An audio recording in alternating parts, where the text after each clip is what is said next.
dalam 5 tahun terakhir ini, kelompok-kelompok Islam seolah menjadi terasing di negerinya sendiri.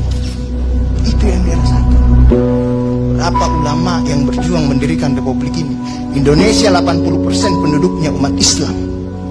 Tidak pernah meminta 80% hasil sumber daya alam yang dikuasai negara untuk umat Islam. Gak ada yang minta. Ada gak yang minta? 80% umat Islam penduduk Indonesia tidak pernah meminta 80% APBN untuk umat Islam. Gak ada yang diminta. Sederhana permintaan umat Islam. Dia mau berdialog sama Tuhan. Dia mau mengingatkan umatnya akan kebaikan, yang tidak hanya mengajarkan doa makan dan doa minum, tapi juga cara memilih pemimpin. Itu kira-kira. Inilah ketegangan-ketegangan. Ketika agamanya dinistakan, kok susah sekali ini membawa ke proses hukum. Muncullah demo berjilid-jilid, yang kemudian berujung ulamanya tidak bisa pulang. Belum lagi penghujung, kemudian ada agama yang diperhadapkan sebagai musuh besar Pancasila. Nah, ini menarik menurut saya. Saya ini Islam, tapi bukan pengetahuan Islamnya seperti Ustadz Ali Muhtar Ngabalin dan Abu Bakar, Ustadz Abu Bakar.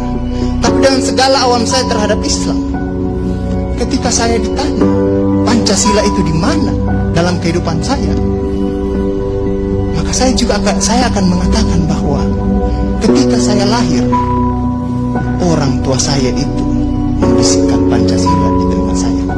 Cuma bahasanya bukan seperti yang tertulis dalam Undang-Undang Dasar itu.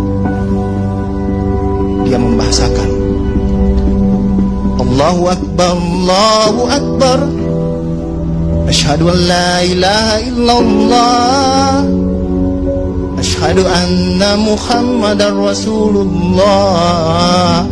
Apa yang saya dengar di situ? Ketuhanan yang Maha Esa. Hayya 'alas shalah. Apa yang saya dengar di situ? Mari kita bersatu sama-sama, karena kita akan mendirikan sholat.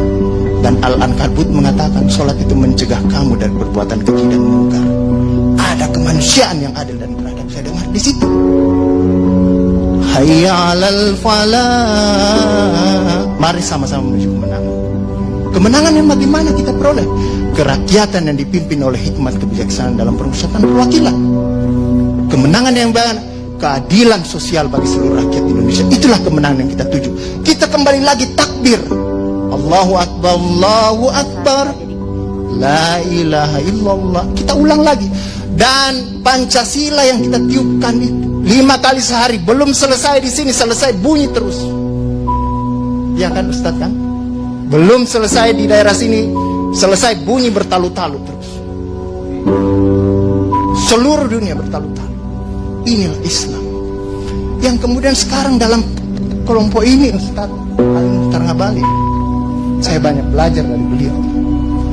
Inilah yang kemudian sekarang, kenapa kami mau diperhadap-hadapkan?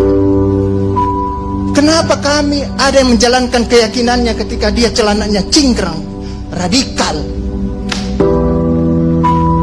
atau dia pakai cadar, dulu diperhadap-hadapkan. Saya Indonesia, saya Pancasila, ada dulu itu banyak sekali seperti itu. Kenapa kami seperti ini? Sekarang akhirnya semua orang disuruh pakai cadar. Inilah kemudian rentetan yang membuat istilah tadi Ustadz Abu Bakar, kok paranoid sekali dengan undang-undang HIP ini. Ada luka.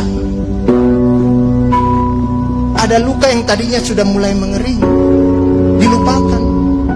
Tapi tiba-tiba ini kemudian dikhawatirkan, jangan sampai Pancasila ini mau dipakai sebagai instrumen untuk membibirkan kelompok Islam dan kelompok.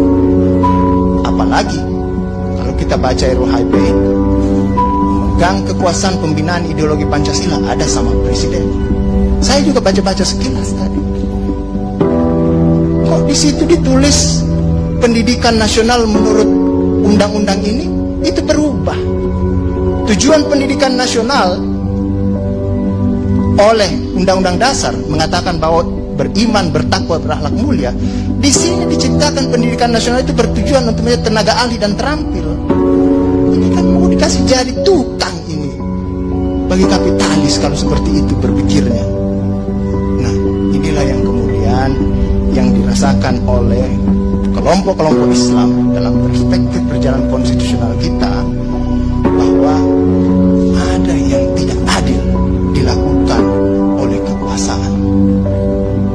Kelompok Islam selama ini tadi yang saya katakan tidak pernah meminta apa-apa. Paling jauh kelompok-kelompok Islam mungkin dapat honor dari negara, itu pun tidak dipakai untuk foya, dikembalikan lagi untuk membantu negara menghidupkan santri-santri, mencerdaskan kehidupan bangsa, menciptakan manusia-manusia yang beriman, bertakwa dan akhlak mulia, yang sebenarnya tugas pemerintah itu dikembalikan lagi seperti itu.